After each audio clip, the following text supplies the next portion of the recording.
I must say, the most sincere student I have ever come across in my teaching career is, of course, Saad, the very disciplined. May I ask Saad Ali to come here and deliver a speech. Bismillahir Rahmanir Rahim. If you sow the seeds of apple, mangoes won't grow. Obviously, apples grow. If you sow the seeds of tomatoes, potatoes won't grow. Obviously, tomatoes grow. Assalamu alaikum and a very good evening to all of you. I am Muhammad Saad. I'm going to talk about the deadly consequences of consuming alcohol. Ladies and gentlemen, when someone drinks alcohol, he loses all his senses and begins to behave like animals and more likely to commit sins. Our nation and the whole world witnessed how brutally a teenager Nirbhaya was raped a couple of years ago. The whole nation was enraged. Together, everybody raised their voice against the culprits.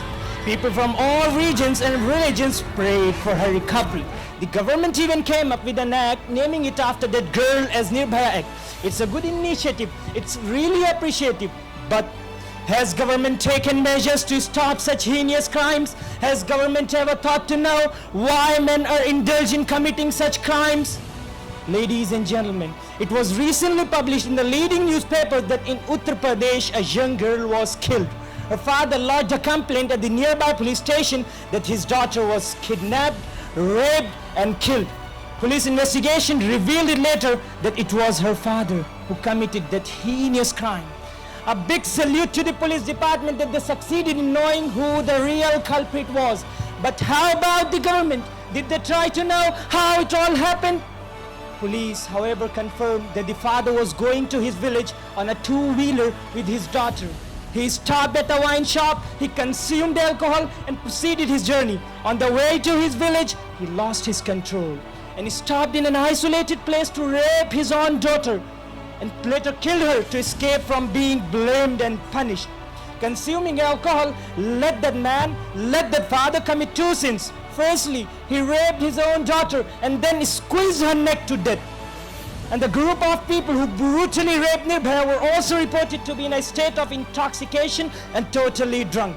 Ladies and gentlemen, thousands and thousands of such cases are coming into light through media these days.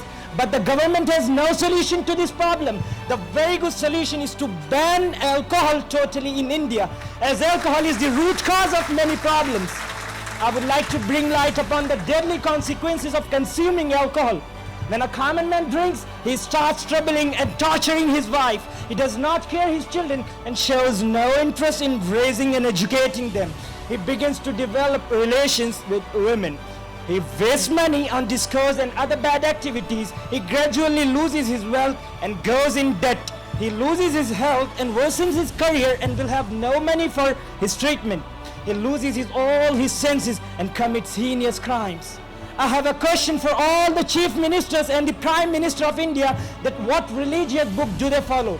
Do they follow the Holy Quran? Do they follow the Bhagavad Gita? Or do they follow the Bible? It is commanded in all the religious books to refrain from alcohol. When the government is well aware of the deadly consequences, then why would they not ban alcohol? No doubt, nations develop revenue by allowing alcohol to be sold. Is revenue more important than the health of the citizens for the nation? No doubt, nations develop economy by allowing alcohol to be sold. Is economy more important than the relations of the married couples for the nation? The ball is in their court. नशा पिला के गिराना तो सबको आता है, नशा पिला के गिराना तो सबको आता है, मजा तो जब है गिरतों को थाम ले साकी. I sum up my speech with a message that I'm very impressed by the Clean India campaign of the present government, but it is high time. It is high time for the government to take an initiative in cleaning the human beings from being addicted to drugs and alcohol before it campaigns Clean India. I wish our nation be clean and safe and be one of the safest countries to live in. Thank you.